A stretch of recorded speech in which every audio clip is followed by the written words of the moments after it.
सीतापुर नाम के एक गाँव में रुक्मणी नाम की एक औरत रहती थी।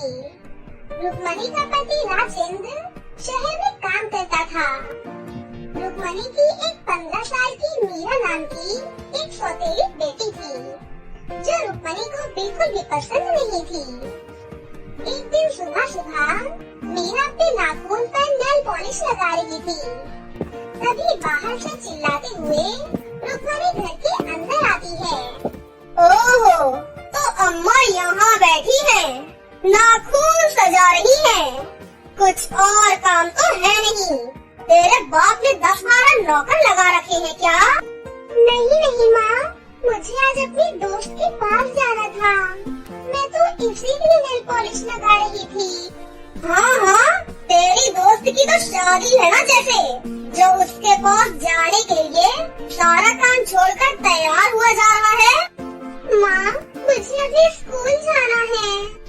बड़ी आई स्कूल जाने वाली, पहले चुपचाप आज का काम खत्म कर, उसके बाद ही कहीं जाना। माँ, पर मैं कुछ मत कर और घर का काम कर, फिर जाकर कुछ सोचना, काम चोर कहीं की। मीरा चुपचाप से घर के काम में लग जाती है और उसका स्कूल जाना भी कैंसिल हो जाता है। अगले दिन रुक्मणी को कहीं पर जाना था, इसीलिए वो अपनी नई साड़ी निकालती है और तैयार होने लगती है। तभी वो देखती है कि उसकी नेल पॉलिश नहीं मिल रही है। ये देखकर रुक्मणी लाल पीली हो जाती है और गुस्से से चिल्लाते हुए कहती है, मीरा, ओए ओ मीरा, कहाँ पर है तू? जल्दी यहाँ पर आ। मीरा दौड़ते हुए रुक्मणी के पास आती है। हाँ, क्या हुआ माँ, क्या हुआ? ज्यादा भोली बनने की कोशिश मत कर, चुपचाप बता, मेरी नेल पॉलिश कहाँ रखी है तूने? माँ, मैंने आपकी नेल पॉलिश नहीं ली है। देख मीरा, मैं अच्छे से जानती हूँ कि जितना कोरोना में मरीजों को ऑक्सीजन की जरूरत थी ना, उतना ही तुझको नेल पॉलिश की जरूरत है। चुपचाप सच बता दे, वरना अच्छा नहीं होगा। माँ, मैं सच कह रही हूँ, मेरा विश्वास करिए माँ। तू ऐसे नहीं मानेगी, तुझे तो मैं अभी बताती हूँ। इतना कहकर रुक्मणी मीरा को बहुत पीटती है और मीरा रोते रोते अपने कमरे में जाकर बिना कुछ खाए पिए सो जाती है। अगले दिन मीरा सुबह स्कूल के लिए रास्ते से जा ही रही थी, तभी वो देखती है कि सामने से उसके पिता आ रहे थे। ये देखकर मीरा की आंखों में चमक आ जाती है। पापा, पापा आप आ गए, मेरे प्यारे पापा। हाँ मेरी प्यारी बच्ची, मेरा बहुत मन कर रहा था तुम लोगों से मिलने का, इसलिए मैं आज सुबह ही चला आया। मुझे आपकी बहुत याद आ रही थी पापा। आज तुम स्कूल मत जाओ, घर चलते हैं और खूब खेलेंगे आज। पापा, आप मेरे लिए क्या लेकर आई हैं? मुझे पता है तुम्हें सबसे ज्यादा क्या पसंद है, इसलिए मैं तुम्हारे लिए तुम्हारी फेवरेट चीज लेकर आया हूँ। वाह पापा, मैं बहुत खुश हूँ। पापा, मुझे भी आपके साथ शहर जाना है, अब मैं यहाँ पर नहीं रहूँगी। हाँ बेटा, मैं तुम दोनों को लेने ही आया हूँ। माँ भी हमारे साथ जाएंगी क्या?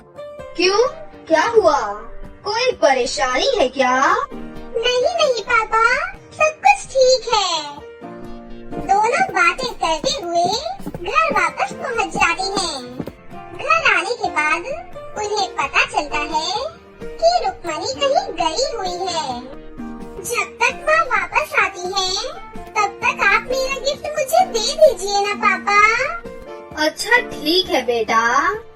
मीरा के पिता अपना बैग खोलते हैं और उसमें से 2 सुंदर से नेल पॉलिश निकाल कर मीरा को दे देते हैं, जो कि सोने और चांदी की थी और बहुत ही चमक रही थी।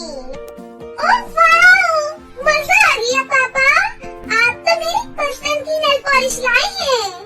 इससे तो मेरे नाखून चमकने लगेंगे। मैं जानता था कि ये सोने चांदी की नेल पॉलिश तुम्हें बहुत पसंद आएंगी, इसलिए मैं तुम्हारे लिए यही लेकर आया हूँ। हाँ पापा, मैं अभी से लगाती हूँ। बेटा मीरा, मैं गांव में अपने कुछ दोस्तों से मिलने जा रहा हूँ। ठीक है पापा, आप जाइए। मीरा के पिता अपने दोस्तों से मिलने चले जाते हैं और मीरा नेल पॉलिश लगाने में बिजी हो जाती है। मीरा नेल पॉलिश लगाकर खुशी से नाचने लगती है। तभी रुक्मणी घर पर वापस आ जाती है। वो मीरा को नाचता हुआ देखकर आग बबूला हो जाती है। मीरा, तू अभी तक यहाँ पर नाच रही है? माँ, ये देखो, सोने और चांदी की प्यारी सी नेल पॉलिश। इससे मेरे नाखूनों में कितनी चमक आ जाएगी। देखो, कितनी चमक रही है मेरे नाखून। तेरी इतनी हिम्मत, तू घर का सारा काम छोड़कर नाच गाना कर रही है। आज तो मैं तेरे नाखून ही नहीं छोड़ूंगी। ना रहेगा बांस और ना बजेगी बांसुरी। माँ सॉरी माँ, मुझे प्लीज माफ कर दीजिए ना माँ। मैं अभी घर का सारा काम कर देती हूँ। आज तो तेरा हमेशा के लिए खेल ही खत्म कर देती हूँ मैं। रुक्मणी गुस्से में रसोई घर में जाती है और वहाँ से एक चाकू लेकर आती है। रुक्मणी उस चाकू से मीरा के सारे नाखून जड़ से उखाड़ देती है। इसमें मीरा को बहुत दर्द होता है और मीरा जोर जोर से चिल्लाकर रोने लगती है। माँ, ये नेल पॉलिश मेरे लिए पापा लेकर आए थे। पापा? मतलब वो आ चुके हैं? हाँ, पापा गाँव में अपने दोस्तों से मिलने गए हैं। फिर मीरा रोते हुए अपने कमरे में भाग जाती है और रोते रोते सो जाती है। अगले दिन में मीरा को सोकर उठने में बहुत लेट हो जाती है। रुक्मणी को ये देखकर बहुत गुस्सा आता है और वो मीरा के कमरे में जाती है और बोलती है, ओहो, महारानी जी अभी तक सोई हुई है। लगता है कल की मार भूल गई। बाप का लाड ज्यादा ही सर चढ़ रहा है। उसके बाद मीरा रुक्मणी को अपने नाखून दिखाती है। मीरा के नाखून देखकर रुक्मणी के तो होश ही उड़ जाते हैं, क्योंकि मीरा का घाव बिल्कुल ठीक हो गया था। और इतना ही नहीं, उसके नाखून सोने के बन चुके थे। हे भगवान, ये कैसे हुआ? रुक्मणी की आवाज सुनकर मीरा के पिता भी वहाँ पर आ जाते हैं। अरे भाई, क्या हुआ? कोई हमें भी तो बताओ। देखिए जी, मीरा के नाखून कितने बड़े और सोने के हो गए हैं। अरे वाह, अब तो हमारी बेटी राजकुमारी हो गई है। और हाँ, मैं तुम्हें ये बताने वाला था कि तुम दोनों अब मेरे साथ चलोगी। अब हम तीनों आराम से शहर में ही रहेंगे। ये सुनकर सभी बहुत खुश होती हैं और मीरा के पिता मीरा और रुक्मणी को अपने साथ शहर ले जाती हैं। शहर जाने के बाद मीरा अब राजकुमारियों की तरह रहने लगती है और घर का सारा काम रुक्मणी को ही करना पड़ता था। एक समय की बात है, सावित्री नाम की एक औरत अपनी 3 बेटियों के साथ विजयनगर नाम के गांव में रहा करती थी। सावित्री का पति मोहन सेठ के खेतों में काम किया करता था और उसके कमाए हुए पैसों से ही सावित्री का पूरा घर चलता था। परंतु छोटी उम्र से ही काम करने के कारण वो बहुत कमजोर हो चुका था। इसलिए एक दिन जब वो खेतों में काम कर रहा था तो अचानक ही उसे चक्कर आते हैं और थोड़ी ही देर बाद उसके अचानक ही मृत्यु हो जाती है। सावित्री को जब ये बात पता चलती है तो उसकी तो पूरी दुनिया ही उजड़ जाती है। परंतु उसकी 3 बेटियां भी थी जिसका उसे ख्याल रखना था। इसलिए वो खुद को संभालती है और पूरे घर को संभालने का जिम्मा अपने ऊपर ले लेती है। सावित्री की 3 बेटियां थी, जिसमें से सबसे बड़ी थी आंचल, उससे छोटी प्रिया और मीनू। आंचल बड़ी होने के साथ साथ समझदार भी थी। वो अपनी माँ के दुख, घर की परेशानियों और बाकी सभी चीजों को बड़ी समझदारी से समझती थी, जबकि दूसरी ओर प्रिया और मीनू को केवल अपने आप से ही मतलब रहता था। उन्हें फर्क नहीं पड़ता था कि उनके घर में कैसी स्थितियाँ हैं, क्या चल रहा है क्या नहीं। बस उन्हें जो चाहिए होता था वो चाहिए होता था। घर का खर्चा, रोजी रोटी चलाने के लिए सावित्री सब्जी बेचने का काम शुरू कर देती है। वो गर्मियों की धूप में इधर से उधर सब्जी बेचती है और घर का खर्चा चलाती है। परंतु वो इतना कुछ कर कर भी अपनी दोनों छोटी बेटियों प्रिया और मीनू को खुश नहीं कर पाती थी, क्योंकि उन दोनों की डिमांड ही कभी पूरी नहीं होती थी। ऐसे ही एक दिन जब सावित्री सब्जी बेचने जाती है तो उसकी एक भी सब्जी नहीं बिकती। पूरे दिन वो इधर से उधर घूमती रहती है, लेकिन कोई फायदा नहीं होता। शाम के वक्त वो सोचती है, मेरी तो कुछ समझ में ही नहीं आ रहा है कि मैं क्या करूं। वहाँ घर पर मेरे बच्चे भूखे बैठे हैं और यहाँ मेरे पास उन्हें खिलाने के लिए कुछ भी नहीं है। मुझे तो प्रिया और मीनू ने कहा था कि मैं उनके लिए बर्गर लेकर आऊं, और यहाँ मेरे पास सूखी रोटी के पैसे भी नहीं हैं। हे भगवान, ये तो हमें कैसे दिन दिखा रहा है। सावित्री ये सोच रही होती है कि तभी उसे सामने एक अमीर औरत दिखाई देती है, जो अपने घर का बचा हुआ खाना एक गाय को डाल रही थी। सावित्री भागती हुई उस औरत के पास जाती है और कहती है, मेम साहब, अगर आपके पास ये खाना अतिरिक्त बच गया है तो कृपया करके मुझे दे दीजिए। देखिए, मैं भिखारन नहीं हूँ, मैं मेहनत करके सब्जी बेचती हूँ, लेकिन आज मेरी एक भी सब्जी नहीं बिकी है और मेरे बच्चे घर पर भूखे हैं, इसलिए मुझे खाने के लिए आपके आगे हाथ फैलाने पड़ रहे हैं। कोई बात नहीं, ये खाना तुम ले जाओ। वैसे भी ये खाना मैं गाय को डाल रही थी। अगर तुम्हें चाहिए तो तुम रख लो, और अगर तुम्हें पैसे की जरूरत है तो मेरे घर पर आ जाओ। मेरे घर पर आज एक पार्टी थी, तो उस पार्टी के बाद घर पर काफी कचरा फैल गया है और काफी सारे बर्तन भी है। अगर तुम उन्हें साफ कर दोगी तो मैं तुम्हें कुछ पैसे दे दूंगी। सावित्री उस औरत की बात मानती है और उसके घर पर चली जाती है और सारा काम कर लेती है, जिसके बाद वो औरत सावित्री को कुछ पैसे दे देती है। खाना और पैसे लेकर सावित्री जैसे ही घर आ रही होती है तो एक गाड़ी आकर सावित्री को टक्कर मार देती है। टक्कर जोरदार नहीं थी, इसलिए सावित्री की जान बच जाती है, परंतु उसे काफी चोटें आती हैं। कुछ लोग सावित्री की मरहम पट्टी कराकर उसे घर पहुंचा देते हैं। अपनी माँ को इस हालत में देखकर आंचल की तो जैसे सांसें अटक जाती है और वो अपनी माँ से कहती है, ये क्या हो गया माँ तुम्हें? तुम्हें इतनी सारी चोटें कैसे आई? ये सब हम लोगों की गलती है, हमारी वजह से ही तुम बाहर जाती हो।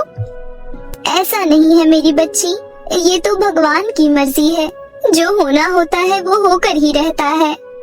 तभी प्रिया कहती है, माँ तुम भी कमाल करती हो, ना तो हमारे लिए तुम बर्गर लेकर आई, ना ही कुछ ढंग का खाना, और ऊपर से चोट लगवाकर तुम और बैठ गई। हाँ प्रिया दीदी बिल्कुल सही कह रही है, हमारा बर्गर खाने का कितना मन था, लेकिन नहीं, आपका ये ड्रामा शुरू हो गया। तुम दोनों को बिल्कुल भी शर्म नहीं आती इस तरह की बातें करते हुए। एक तो माँ को इतनी चोट लग गई है और तुम्हें अभी भी अपने बर्गर की चिंता लगी हुई है। कोई बात नहीं आंचल, ये दोनों अभी छोटी हैं, इनमें समझ नहीं है, इसलिए ऐसी बातें कर रही हैं। बड़ी होंगी तो समझदार हो जाएंगी। नहीं माँ, बहुत हो चुका है। ये आपकी मेहनत, आपके दुख दर्द को बिल्कुल नहीं समझते, क्योंकि इन्हें घर बैठे बैठे सब कुछ मिल जाता है। इन्हें बाहर की दुनिया की कोई समझ नहीं है। अगर ये एक दिन भी बाहर खाने के लिए भटके तब इन्हें पता चलेगा कि आपकी क्या अहमियत है। माँ, आज से आप घर पर रहेंगी और मैं, मीनू और प्रिया खाने का इंतजाम करेंगे, और इसके लिए हम कल से शहर में काम ढूंढने जाएंगे। पर आंचल। नहीं माँ, अब और नहीं, आपको मेरी बात माननी होगी, और तुम दोनों को भी, समझी?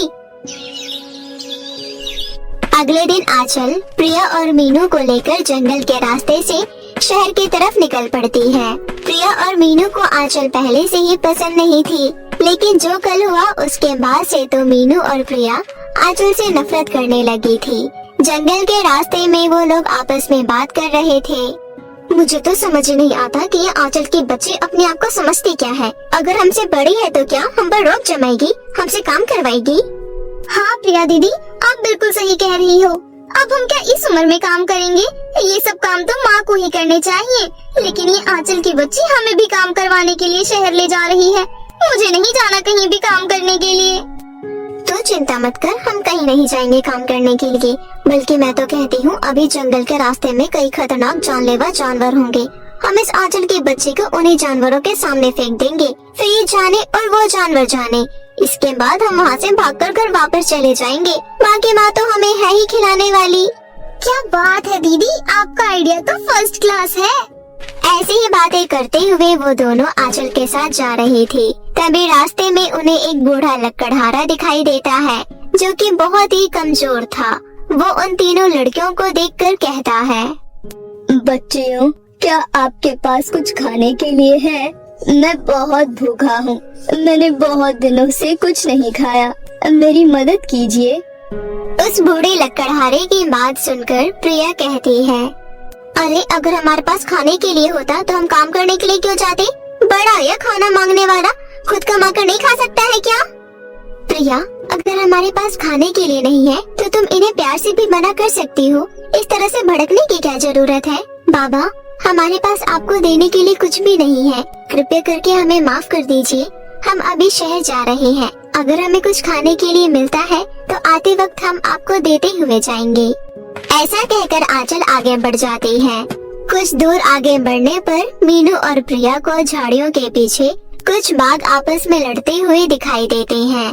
तभी वो दोनों आंखों से इशारा करती हैं और झाड़ियों के अंदर आंचल को धक्का दे देती है और वहाँ से भाग जाती है। बेचारी आंचल जैसे तैसे वहाँ से अपनी जान बचाकर निकल जाती है और तीन नदी वाले किनारे के पास आकर पहुँचती है, जहाँ उसे मीनू और प्रिया दिखाई देती है। वो उनसे कुछ बोलने जा ही रही होती है कि तभी वहाँ पर एक परी प्रकट होती है और कहती है, आप तीनों का यहाँ पर स्वागत है। मैं इन तीन जादुई नदियों की परी हूँ। मैं लोगों की मदद करती हूँ और आपकी भी करना चाहती हूँ। आप जो अपने सामने ये तीन नदियाँ देख रही हैं, इनमें से पहली नदी हीरो से भरी हुई है, जो बहुत ही ज्यादा अनमोल है। दूसरी नदी सोने और चांदी का भंडार है तथा तीसरी नदी में बहुत ही जरूरतमंद लोग हैं, जिन्हें सेवा करने के लिए किसी की जरूरत है। आप लोग अपनी इच्छा अनुसार किसी भी नदी को चुन सकती हैं और उसके नाव में बैठकर आप इस नदी में प्रवेश कर सकती हैं। हीरे बहुत ही कीमती होते हैं और वो मुझे बहुत पसंद भी है, इसलिए मैं तो हीरे वाली नदी को ही चुनूंगी। सोने चांदी में तो मैं इस पूरी दुनिया को खरीद सकती हूँ, इसलिए मैं दूसरी यानी कि सोने चांदी वाली नदी को चुनती हूँ। सोना चांदी हीरे जवाहरात तो सब यही रह जाएगा। अगर हमारे साथ कुछ आएगा तो वो है लोगों की दुआएं और उनका आशीर्वाद। इसलिए मैं लोगों की मदद करना चाहती हूँ और मैं तीसरी नदी को चुनती हूँ। ऐसा कहकर तीनों बहनें अपनी अपनी चुनी हुई नदी की नाव में बैठ जाती है। प्रिया अपनी नाव में बहुत सारे हीरे भर लेती है। दूसरी तरफ मीनू अपनी नाव में सोने और चांदी का भंडार कर लेती है। इतना सब कुछ अपने नाव में भरने के कारण उन दोनों की नाव असंतुलित होकर नदी में ही गिर जाती है और वो दोनों डूबकर वहीं मर जाती है। वहीं तीसरी ओर जब आंचल सेवा करने के लिए लोगों को ढूंढती है तो उसे अपनी नदी में केवल धन दौलत, पैसे, हीरे जवाहरात ही मिलते हैं। आंचल नदी की तरफ से मिले उन हीरे जवाहरातों को लेकर ऊपर आ जाती है, लेकिन तभी वो देखती है कि उसकी दोनों बहनें वहाँ पर नहीं हैं और वो परी से पूछती है, हे परी, कृपया करके आप मुझे बताएंगी कि मेरी बहन कहाँ है?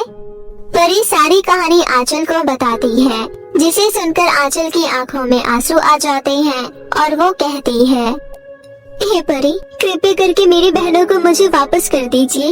मुझे ये धन दौलत नहीं चाहिए, मुझे तो मेरी बहनें चाहिए। हाँ, मानती हूँ कि उनसे बहुत बड़ी गलती हुई है, उनके लालच ने ही उन्हें इस मुकाम तक पहुँचाया है, पर आखिरकार वो मेरी बहनें हैं। पर उन्होंने तो तुम्हारी जान लेने की कोशिश की, यहाँ तक कि तुम्हारी और तुम्हारी माँ की इज्जत तक नहीं की, दूसरों को भी भला बुरा कहा, फिर भी तुम उन्हें बचाना चाहती हो। चाहे वो जैसी भी है, पर है तो मेरी बहनें ही ना, और अभी नहीं तो बाद में, पर मैं उन्हें अच्छे से समझा दूंगी, उन्हें ईमानदारी की राह पर चलना सिखा दूंगी। तुम सच में बहुत ही अच्छी हो आंचल, ईश्वर तुम्हारा सदैव भला करे। तुम्हारी इसी अच्छाई के कारण मैं तुम्हें तुम्हारी बहनें वापस लौटाती हूँ। ऐसा कहकर परी अपनी छड़ी उन दोनों नदियों के ऊपर घुमाती है और मीनू तथा प्रिया को वापस जीवित कर देती है। मीनू और प्रिया को जब आंचल की बातों का पता चलता है तो वो उसके पैरों में पड़ जाती है और अपने किए के लिए माफी मांगती है और आंचल उन्हें बड़ा दिल रखकर माफ कर देती है। जिसके बाद परी उन तीनों को धन दौलत के साथ विदा करती है, जिसे लेकर आंचल अपनी माँ के पास आ जाती है और वो तीनों बहनें तथा सावित्री खुशी खुशी अपना जीवन व्यतीत करने लगते हैं।